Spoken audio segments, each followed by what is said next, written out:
آپ نے تاریخ کے اس سے دلیر جاسوس کے بارے میں سن رکھا ہے۔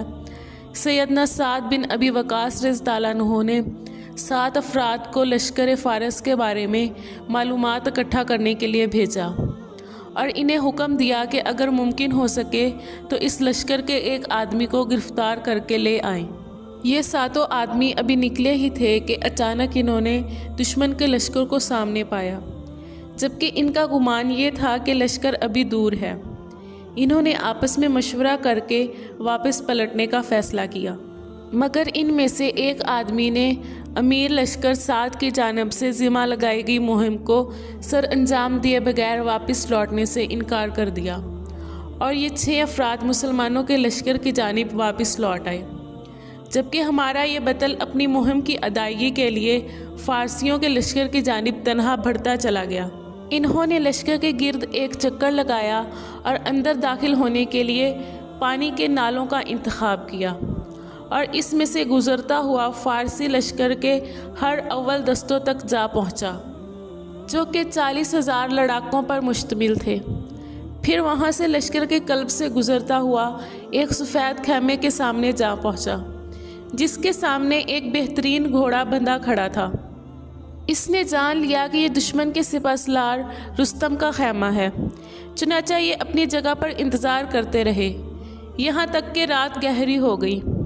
رات کا کافی حصہ چھا جانے پر یہ خیمہ کی جانب گئے اور تلوار کے ذریعے خیمہ کی رسیوں کو کاٹ ڈالا، جس کی وجہ سے خیمہ رستم اور خیمہ میں موجود افراد پر گر پڑا۔ گھوڑے کی رسی کاٹی اور گھوڑے پر سوار ہو کر نکل پڑے۔ اس سے ان کا مقصد فارسیوں کی تضحیک اور ان کے دلوں میں رعب پیدا کرنا تھا۔ گھوڑا لے کر جب فرار ہوئے تو گھڑ سوار دستے نے ان کا پیچھا کیا۔ جب یہ دستہ قریب آتا تو یہ گھوڑے کو ایڑ لگا دیتے، اور جب دور ہو جاتا تو اپنی رفتار کم کر لیتے تاکہ وہ ان کے ساتھ آ ملے، کیونکہ وہ چاہتے تھے کہ ان میں سے ایک کو دھوکے سے کھینچ کر سعد رضی اللہ عنہ کے پاس ان کے حکم کے مطابق لے جائیں۔ چنانچہ 3 سواروں کے علاوہ کوئی بھی ان کا پیچھا نہ کر سکا۔ انہوں نے ان میں سے 2 کو قتل کیا اور تیسرے کو گرفتار کر لیا۔ یہ سب کچھ تنہا انجام دیا۔ قیدی کو پکڑا، نیزہ اس کی پیٹھ کے ساتھ لگایا اور اسے اپنے آگے ہانکتے ہوئے مسلمانوں کے مسکر جا پہنچے اور سعد بن ابی وقاص رضی اللہ عنہ کی خدمت میں پیش کیا۔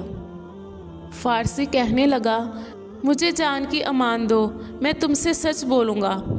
سعد رضی اللہ عنہ کہنے لگے، تجھے امان دی جاتی ہے اور ہم وعدے کی پاسداری کرنے والی قوم ہیں، لیکن شرط یہ ہے کہ ہمارے ساتھ جھوٹ مت بولنا۔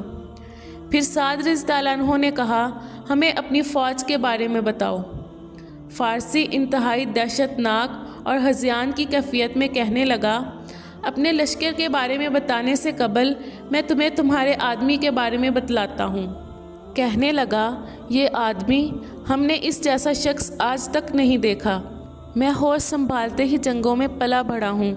اس آدمی نے 2 فوجی چھاونیوں کو عبور کیا، جنہیں بڑی فوج بھی عبور نہ کر سکتی تھی۔ پھر سالار لشکر کا خیمہ کاٹا، اس کا گھوڑا بھگا کر لے اڑا۔ گھڑ سوار دستے نے اس کا پیچھا کیا، جن میں سے محض 3 ہی اس کی گرد کو پا سکے۔ ان میں سے ایک مارا گیا، جسے ہم 1000 کے برابر سمجھتے تھے۔ دوسرا مارا گیا، جو ہمارے نزدیک 1000 افراد کے برابر تھا، اور دونوں میرے چچا کے بیٹے تھے۔ اس کا پیچھا جاری رکھا اور ان دونوں مقتولین کے انتقام کی آگ سے میرا سینہ دہک رہا تھا۔ میرے علم میں فارس کا کوئی ایسا شخص نہیں جو قوت میں میرا مقابلہ کر سکے، اور جب میں اس سے ٹکرایا تو موت کو اپنے سر پر منڈلاتے پایا۔ اچھا، میں نے امان طلب کر کے قیدی بننا قبول کر لیا۔ اگر تمہارے پاس اس جیسے اور افراد ہیں تو تمہیں کوئی ہزیمت سے دوچار نہیں کر سکتا۔ پھر اس فارسی نے اسلام قبول کر لیا۔ کیا آپ جانتے ہیں کہ یہ عظیم بطل کون تھے جنہوں نے لشکر فارس کو دہشت زدہ کیا، ان کے سالار کو رسوا کیا اور ان کی صفوں میں نقب لگا کر واپس آ گئے؟ یہ طلحہ بن خویلد الاسدی رضی اللہ عنہ تھے۔